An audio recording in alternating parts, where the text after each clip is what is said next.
اللہ تعالی نے اس آیت کریمہ میں اپنے ذکر کا امر فرمایا ہے، حکم فرمایا ہے، اور یوں ارشاد فرمایا تم میرا ذکر کرو میں تمہارا ذکر کروں گا، تم مجھے یاد کرو میں تمہیں یاد کروں گا۔ اللہ تعالی کی بارگاہ میں اگر اپنا ہم تذکرہ چاہتے ہیں تو اللہ تعالی کی یاد میں اور اللہ تعالی کے ذکر میں ہم کو لگنا ہوگا۔ بندے جو اللہ تعالی کا ذکر کرتے ہیں، اللہ کی یاد کی مجلس قائم ہوتی ہے، اللہ تعالیٰ کا تذکرہ ہوتا ہے، ان کے انعامات کا تذکرہ ہوتا ہے، ان کی بڑائی کا تذکرہ ہوتا ہے، ان کے احسانات کا تذکرہ ہوتا ہے، ان کی عظمت و جلال کا تذکرہ ہوتا ہے، تو فرشتوں کی جماعت جو ذکر والوں کو تلاش کرتی رہتی ہے، ذکر کی مجلسوں والی کو تلاش کرتی رہتی ہے، وہ ایسے لوگ جو ہے فرشتے زمین سے آسمان تک کانٹا لگا لیتے ہیں۔ بہت سی چیزیں ایسی ہیں جن کا وجود ہے حقیقت میں اور ہمیں نظر نہیں آتا۔ کسی چیز کے وجود کے لیے نظر آنا ضروری نہیں ہے۔ ہوا موجود ہے لیکن ہوا کا نظر آنا ضروری ہے۔ کیا ہوا کو ہم میں سے آپ نے کسی نے دیکھا ہے؟ درختوں کی حرکت کو دیکھ کر کے یا اور دوسرے انداز سے یہ پتہ لگا لیتے ہیں کہ ہوا چل رہی ہے، کم چل رہی، زیادہ چل رہی ہے۔ ہوا تو ہر وقت رہتی ہے۔ تو کسی چیز کے وجود کے لیے نظر آنا ضروری نہیں ہے۔ حدیث پاک میں آتا ہے جب کوئی قوم اللہ تعالیٰ کا ذکر کرتی ہے تو فرشتے اس کو گھیر لیتے ہیں اور اللہ تعالیٰ کے یہاں جو ہے ان کا تذکرہ ہوتا ہے۔ اللہ تعالیٰ کے پاس جو فرشتے ہیں، مقرب فرشتے ہیں، بڑے درجے کے فرشتے ہیں، ان میں اللہ تعالیٰ ان کا تذکرہ کرتے ہیں۔ کیا بات ہے!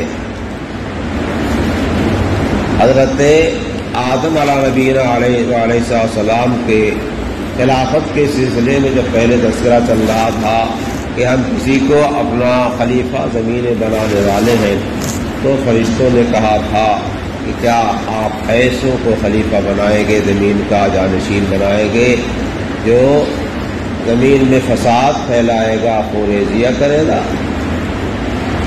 ہم آپ کی تسبیح تقدیس کرتے ہیں، آپ کی پاکی بیان کرتے ہیں، آپ کا تقدس بیان کرتے ہیں۔ کیا مطلب کہ کسی کو پیدا کرنے کی کیا ضرورت ہے؟ تسبیح تقدیس کے واسطے تو ہم ہی ہیں، لیکن فرشتوں کے سوچ کی کمی تھی۔ فرشتوں کو یہ نہیں کہنا چاہیے تھا، اب فرشتوں نے کیوں کہا اس کو وہ جانتے ہیں۔ اللہ تعالی نے جواب دیا انی اعلم ما لا تعلمون، میں وہ باتیں جانتا ہوں جن کو تم نہیں جانتے ہو، یعنی تمہیں پتہ نہیں ہے، میں جانتا ہوں کیا حکمت ہے، کیا مصلحت ہے، میں نے طے کر رکھا ہے۔ تو اللہ تعالیٰ دکھاتے ہیں کہ تم کہتے تھے زمین میں فساد مچائیں گے، پوریزیہ کریں گے، دیکھو میرے بندے بیٹھ کر کے اللہ میرا ذکر کر رہے ہیں، میرا تذکرہ کر رہے ہیں، میری یاد کر رہے ہیں۔ تو اگر اللہ کی بارگاہ میں تذکرہ چاہتے ہیں تو ہم اللہ تعالیٰ کے ذکر میں لگیں۔ اگر کسی بڑے درجے کے والے کے ہاں دنیا کے لحاظ سے ہو، دین کے لحاظ سے ہو، عمل کے لحاظ سے، اخلاق کے لحاظ سے، لوگوں میں اعزاز کے لحاظ سے جو اس کا ہمارا تذکرہ ہو جاتا ہے اور کوئی آ کے بتا دیتا ہے صاحب فلاں صاحب آپ کا تذکرہ کر رہے تھے، ہمارا جی خوش ہو جاتا، اچھا مجھے اتنے بڑے آدمی ہو کر کے، اتنے بزرگ ہو کر کے، اتنے ولی ہو کر کے مجھے یاد رکھتے ہیں، مجھے کون جانتا ہے، لیکن عجیب حال ہے، وہ مجھے یاد کرتے ہیں، اس سے خوشی ہوتی ہے اور لگاؤ بڑھتا ہے۔ تو اللہ تعالیٰ کے یہاں ہمارا تذکرہ ہوتا ہے تو اللہ تعالیٰ کا ہم کتنے محبوب ہیں اور کتنے پیارے ہیں، اور ہمیں اللہ تعالیٰ کی محبت میں کتنا زیادہ جو ہے آگے بڑھنا چاہیے۔ اس واسطے اللہ تعالیٰ نے ارشاد فرمایا، تم مجھے یاد کرو، میں تمہیں یاد کروں گا۔ وَاشْكُرُوا لِي وَلَا تَكْفُرُونَ، میرا شکریہ ادا کرو۔ اللہ تعالیٰ نے بہت ساری نعمتیں ہم پہ، آپ پہ جو ہے نچھاور فرما رکھی ہیں۔ اتنی نعمتیں ہیں کہ ہم اور آپ ان کو شمار کرنا چاہیں تو بس نہیں ہے۔ وَإِن تَعُدُّوا نِعْمَةَ اللَّهِ لَا تُحْصُوهَا، اللہ تعالیٰ کی نعمتوں کو شمار کرنا چاہو تو تمہارے بس کی بات نہیں، تم شمار نہیں کر پاؤ گے۔ کسی ایک نعمت کا شکریہ، ہماری آنکھ میں جو اللہ تعالیٰ نے دیکھنے کی قوت دیا ہے، روشنی دیا ہے، اس کا شکریہ ادا کرنا چاہیں تو نہیں کر سکتے، نہیں ادا کر سکتے، اس واسطے کہ وہ روشنی ہمیشہ باقی رہ رہا ہے، جب سے پیدا ہوئی ہے تب سے آج تک چلی آ رہی ہے، اور اگر اللہ تعالیٰ چھین لے تو جس کی آنکھ چلی گئی اس کا سب کچھ چلا گیا۔ لیکن قدر نہیں ہے، قدر نعمت بعض رفتن جب نعمت چھن جاتی ہے، چلی جاتی ہے، تب کیا ہوتا ہے، تب قدر ہوتی ہے، لیکن اب قدر کرنے سے کوئی فائدہ اور نفع نہیں ہے۔ تو اللہ تعالیٰ نے ہمیں صحت دیا ہے، قوت دیا ہے، توانائی دیا ہے اور عمل کا موقع دیا ہے۔ جانتے ہیں تو کیجئے، نہیں جانتے ہیں تو بتانے والے موجود ہیں۔ ہر ایک کا شکریہ اس کے لحاظ سے ہوتا ہے۔ کسی عالم کا شکریہ یہ ہے کہ عالم سے مسائل دریافت کیے جائیں، فضائل دریافت کیے جائیں، ترغیب ترہیب کو اس سے سنا جائے، ان کے مجلس میں بیٹھا جائے۔ عالم کا شکریہ یہ ہے، عالم کا شکریہ یہ ہے، عالم کی خدمت میں گئے اور سلام کیا اور وہ خیریت پوچھ لیا، آپ نے جزاک اللہ کہہ دیا، جزاک اللہ کہنے سے کام نہیں چلے گا۔ وہاں کا شکریہ یہ ہے کہ ان سے علم کو حاصل کیا جائے، علم کو لیا جائے، اور علم کا جو تقاضا ہے اس کے مطابق اپنی زندگی بنائی جائے، ہر موقع کا مسئلہ معلوم کیا جائے۔ ایک تو علم حاصل کرنے کا ذریعہ، آج مدارس کھلے ہوئے ہیں، بہت تفصیل کے ساتھ وہاں مسائل سکھائے جاتے ہیں، اور ایک علم حاصل کرنے کا طریقہ یہ ہے کہ ہمارے سامنے جو مسئلہ پیش آتا ہے، ہمیں یہ حال ہے کہ پیش آیا ہے، اس میں شریعت مطہرہ کا کیا جواب، کیا طریقہ ہے۔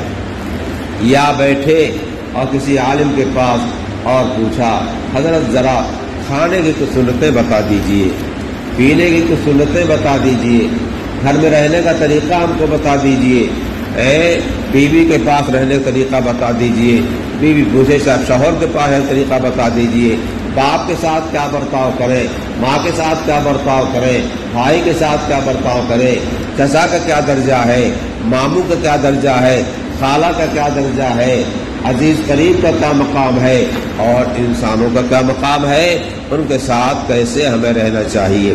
ہم فارغ نہیں ہیں، ہم کسی وقت بھی فارغ نہیں ہیں، ہر دم ہمارے سامنے حالات ہیں، ان حالات میں شریعت کیا چاہتی ہے بتاتی ہے، اس کو معلوم کر کے اس سے جو ہے اس کے مطابق عمل کیا جائے۔ جیسے رات بتایا گیا، پہلی ملاقات کسی جیسی ہی ہوتی، ملاقات کا پہلا کام کیا ہے؟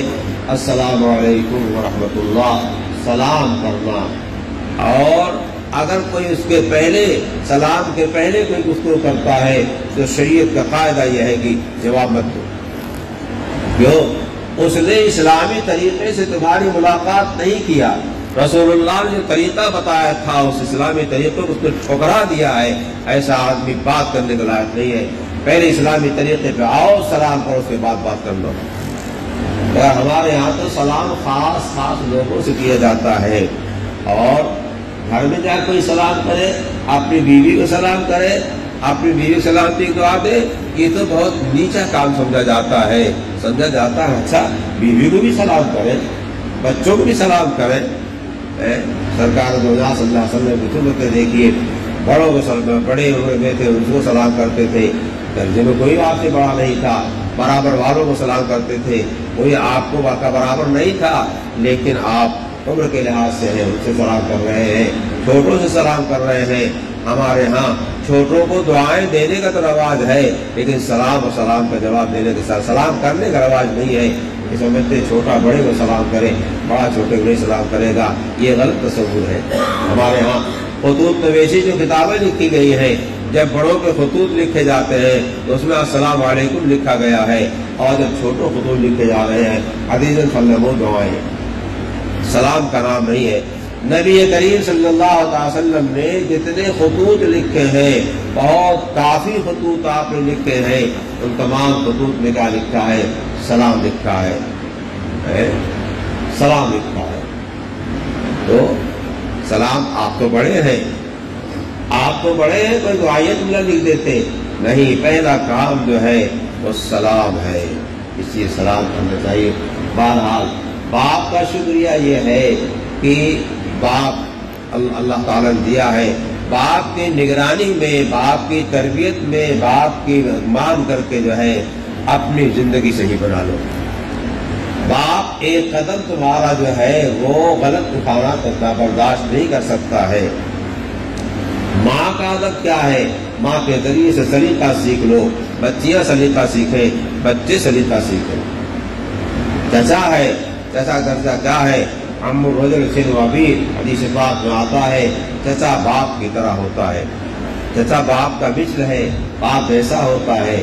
خالہ جو ہے وہ ماں کی طرح ہوتی ہے، حدیث پاک میں آیا ہوا ہے۔ تو اس طریقے سے جیسے ماں کا لحاظ کرتے ہیں ویسے خالہ کا لحاظ کیجیے، اور جیسے خالہ کا لحاظ کرتے ہیں وہ ماں کی بہن ہے، ویسے پھوپھی کا لحاظ کیجیے، وہ باپ کی بہن ہے اور ماں کے درجے میں ہے۔ جیسے خالہ ماں کے درجے میں ہے ویسے پھوپھی بھی کیا ہے؟ ماں کے درجے میں ہے۔ بہن ہماری آپ کی جو ہے وہ ہمارے مساوی ہے، ایک ہی ماں باپ سے دونوں پیدا ہوئے ہیں، تو ہمیں اور آپ کو بہنوں کی حکومت کرنے کی کیا حاصل ہے؟ جاتے ہیں بہنوں پہ خفا ہو جاتے ہیں، ناراض ہو جاتے ہیں، زبان میں جو آتا ہے وہ کہہ دیتے ہیں، کیا حاصل ہے؟ وہ ہماری اور آپ کی خدمت کرتی ہے، ہمارے اور آپ کے واسطے بہت کچھ تیار کرتی ہے، اور جوش دلاتے ہیں۔ شفقت و مرحمت کا غلبہ ہونا چاہیے۔ نبی کریم صلی اللہ تعالی علیہ وسلم کی جو صفت بیان کی گئی ہے، بالمؤمنین رؤوف رحیم، بڑے نرم ہے، بڑے مہربان ہے، بڑے نرم ہے، بڑے مہربان ہے، غصے سے کام نہیں چلتا۔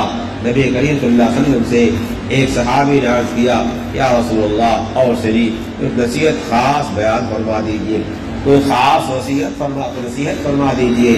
تو فرمایا لا تغضب، غصہ نہ ہوا کرو۔ پھر وہی درخواست دیا، پھر فرمایا غصہ نہ ہوا کرو، پھر وہی درخواست دیا، فرمایا غصہ نہ ہوا کرو۔ بہرحال لیکن ہمارا مزاج ہے جہاں چاہتے غصہ ہو جاتے ہیں، غصے سے بہت سارا کام خراب ہو جاتا ہے۔ غصے میں آ کر کے ایک جملہ نکال دیا، میاں بیوی کی زندگی بھر کی رفاقت کا کیا ہوا؟ جنازہ نکل گیا، مسئلہ ختم ہو گیا، ہے نا۔ غصے میں کسی کو پٹائی کر دیا، اس کے کان پہ مار دیا، کان کا پردہ پڑ گیا، چہرے پہ مار دیا، آنکھ لگ گئی، آنکھ چلی گئی، یہ کیا ہے؟ چہرے پہ مارنا یہ بھی منع ہے نا۔ یہ اعضاء رئیسہ جو ہے وہ یہاں ہے، تو اس کی وجہ سے اس کا بہت لحاظ کیا گیا ہے۔ بہرحال جو نعمتیں اللہ تعالی نے دیا ہے اس کا شکریہ اس کے مطابق استعمال کرنا ہے۔ آنکھ کا شکریہ یہ ہے کہ آنکھ کو صحیح جگہ استعمال کیا جائے، قرآن دیکھ کے پڑھیے، تلاوت کیجیے، حدیثیں پڑھیے، مسائل دیکھیے، اور اپنی ماں کو، باپ کو، چچا کو، پھوپھی کو، خالہ کو، بھائی کو محبت کی نگاہ سے دیکھیے، لوگوں کو محبت کی نگاہ سے دیکھیے، محبت کو برتاؤ کیجیے، اور آنکھ کے ذریعے سے جو ہے گناہ کا کام مت کیجیے، اجنبیات پہ نگاہ نہ ڈالیے۔ بہت سے لوگ شکایت کرتے ہیں کہ ذکر نہیں ہو پاتا ہے، جلدی کرتے تھے چھوٹ گیا، نماز میں لذت نہیں ملتی، قرآن پاک کی تلاوت میں مزہ نہیں آتا ہے، اور جی ہی نہیں چاہتا قرآن پاک کی تلاوت کرنے کا۔ تو ان کو جواب دے دیا جاتا ہے کہ آپ اپنے آنکھ کی اصلاح کیجیے، آپ اپنی آنکھ کی اصلاح کیجیے۔ تو گناہ کے ذریعے سے حافظے میں کمزوری آتی ہے، گناہ کے ذریعے سے جو ہے نیکیوں سے دوری ہوتی ہے، طبیعت میں جو بشاشت آنی چاہیے بشاشت نہیں آتی ہے، بلکہ آدمی کا دل سرد ہو جاتا ہے، حوصلہ پست ہو جاتا ہے، اور اس میں آنکھ کو بہت زیادہ دخل ہے۔ اور یہ گناہ ہے اس کے در شار شما نیز کنند، یہ گناہ ایسا جو ہر جگہ ہوتا ہر ایک کر رہا ہے، بوڑھا بھی کر رہا ہے، جوان بھی کر رہا ہے، لیکن ایسا نہیں ہونا چاہیے۔ اپنے آنکھ کی حفاظت کیجیے۔ زبان کا شکریہ یہ ہے کہ زبان کو جس کام کے واسطے بنایا گیا ہے اس سے نفع حاصل کیجیے، تلاوت کیجیے، ماں باپ سے باتیں کیجیے، اپنی ضروریات لوگوں سے بیان کیجیے۔ آپ کے بدن میں تکلیف ہے، ڈاکٹر کے یہاں آپ گئے ہیں تو ڈاکٹر کو بتائیے کیا کیا تکلیف ہے، ایک اچھی بات ہے۔ اور ڈاکٹر پوچھا کہ بتا ہی لے رہے ہیں تو پھر تھوڑا علاج ہوگا۔ اسی طریقے سے زبان کو وعظ میں، تقریر میں، نصیحت میں، بڑوں کو کے احترام میں استعمال کیجیے، چھوٹوں کے ساتھ شفقت کرنے میں اور محبت کے الفاظ بولنے میں استعمال کیجیے۔ کان کو قرآن کو سننے میں استعمال کیجیے، ماں باپ کی بات کو سننے میں استعمال کیجیے، اور کان کو گناہوں میں استعمال نہ کیجیے، گانا نہ سنیے، یہ کان ہمارا نہیں ہے۔ اللہ تعالی نے ارشاد فرمایا ان السمع والبصر والفؤاد کل اولئک کان عنہ مسئولا۔ کان، آنکھ، نگاہ، بینائی ہماری جو ہے، والفؤاد، دل، یہ سب اللہ تعالیٰ کے ہاں ایسے ہوں گے کہ اس کے متعلق سوال کیا جائے گا۔ آنکھ کو کہاں استعمال کیا اور کان کو کہاں استعمال کیا، دل دماغ کہاں لگایا؟ دل کہاں لگاؤ؟ دل کو اللہ تعالیٰ میں لگاؤ، دل کو اللہ کے ذات والا صفات میں لگائیے، دل اللہ تعالیٰ کی یاد کو بسائیے، دل میں اللہ تعالیٰ کی محبت و معرفت کو بسائیے، تو پھر کیا ہو جائے گا؟ یہ دل دل ہو جائے گا، یہ دل دل ہو جائے گا۔ ورنہ اگر اس دل میں بلا وجہ حسیناؤں کی محبت بٹھایا تو اس میں سیاہی آئے گی، غلط عقائد بٹھایا تو پھر اللہ تعالیٰ کی رحمت سے دور ہو جائیں گے، اللہ کے عنایات سے دور ہو جائیں گے۔ دنیا میں اللہ کی بہت ساری عنایات ہو رہی ہیں، لیکن جو اللہ کی نگاہ رحمت ہے وہ ہم پر نہیں ہوگی، اللہ کی مہربانی ہم پر نہیں ہوگی۔ شکریہ سے کیا ہوتا ہے؟ آدمی آگے بڑھتا ہے۔ لئن شکرتم لازیدنکم، تم شکریہ ادا کرو گے تو یقیناً ہم تمہیں نعمت میں اضافہ کریں گے، اضافہ کریں گے، اضافہ کریں گے۔ جو نعمت جس واسطے دیا ہے اس نعمت پہ کوئی اس انداز پہ اختیار کریں گے تو نعمت میں برکت ہوگی، نعمت میں اضافہ ہوگا۔ وَلَئِن كَفَرْتُمْ، ناشکری و ناقدری کرو گے، وَلَئِن كَفَرْتُمْ إِنَّ عَذَابِي لَشَدِيدٌ، سن لو بہت سخت عذاب کا انتظام میں نے کر رکھا ہے۔ اگر آپ کو غلط جگہ استعمال کر رہے ہیں تو عذاب کے واسطے تیار رہیے۔ کان کو غلط جگہ استعمال کر رہے ہیں ہم تو ہمیں اللہ کے عذاب کے واسطے تیار رہنا چاہیے۔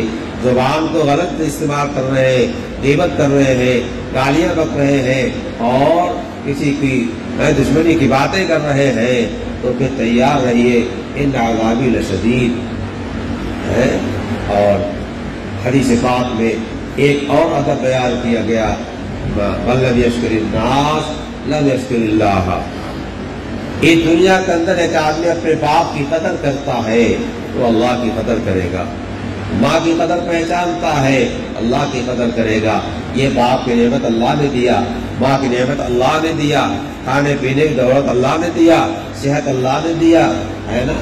اب یہ جو لوگوں کو پہچانے گا، ان لوگوں کو پہچانتے پہچانتے جو ہے اللہ تعالیٰ تک پہنچ جائے گا اور اللہ کے ہاں مقام حاصل کر لے گا۔ شکر سوئے شہر سعادت برد، شکر جو ہے سعادت کی طرف لے جاتا ہے، سعادت کا راستہ دکھاتا ہے۔ ہر کے گنہ شکر زیادت برد، جو آدمی اللہ کا شکریہ ادا کرتا ہے اللہ تعالیٰ اس کو جو ہے اضعاف و مضاعفہ جو ہے عطا فرماتے ہیں۔ اپنی زندگی کی قدر کیجیے، ایک نیکی پر اللہ تعالیٰ کم سے کم 10 گنا دیتا ہے۔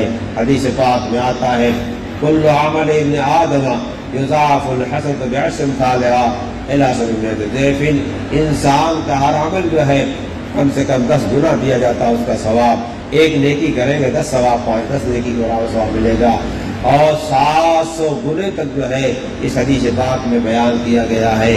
بخاری کی دوسری روایت اس کے آگے بیان کیا گیا ہے، قرآن میں بیان کیا ہے واللہ یضاعف لمن یشاء، یعنی 700 سے آگے جس کو چاہتا ہے اضعافا مضاعفہ عطا فرماتا ہے۔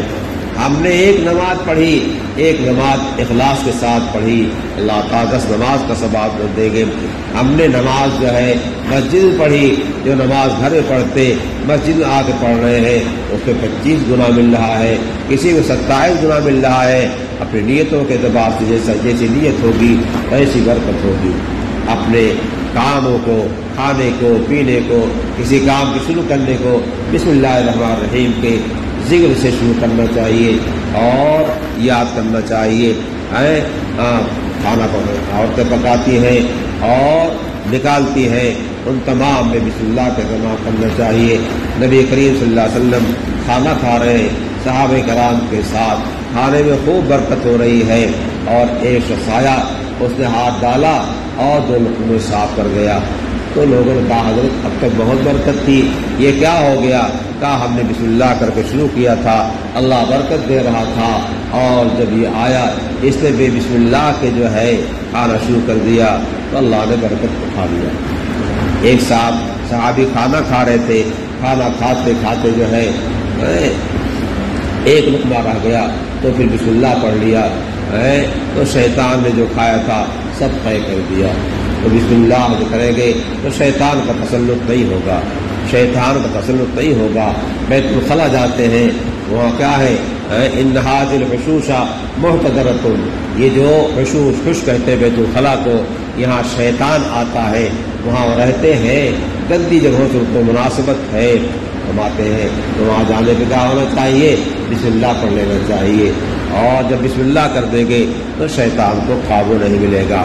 بسم اللہ کر کھائیں گے تو شیطان کو قابو نہیں ملے گا۔ حدیث پاک میں آتا ہے جو شخص بسم اللہ چاہتا ہے کہ بسم اللہ الرحمن الرحیم پڑھ کر کے اپنے گھر کا دروازہ بند کر دو غروب آفتاب سے پہلے، اور بسم اللہ کا سب لوگ کھائیں، تو شیطان کہتا ہے لا مبیت ولا طعام، یہاں سے پھوٹ لو، یہاں نہ کھانے کو ملے گا نہ رہنے کو ملے گا۔ لیکن ہم غافل ہیں، اللہ نے قرآن حکم دیا لا تکن من الغافلین، ذکر کا مقابل کیا غفلت ہے۔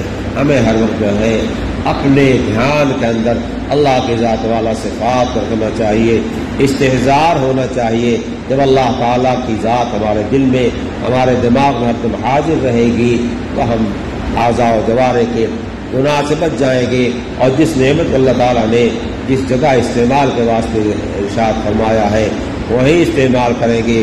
حضور جو طریقہ بتایا ہے اسی طریقے سے رہیں گے تو پھر ہم ذاکر ہیں، اور اگر گناہ کا نمبر آئے گا اللہ یاد آئے گا، آنکھ کو بچا لے گا، کان کو بچا لے گا، زبان کو بچا لے گا، ہاتھ پیر کو بچا لے گا۔ ہمارا اللہ ہم کو دیکھ رہا ہے، ہمارا اللہ ہم کو دیکھ رہا ہے۔ بات دیکھتا ہے تو شائستہ ہو جاتا ہے، استاد دیکھتا تو شائستہ ہو جاتا ہے۔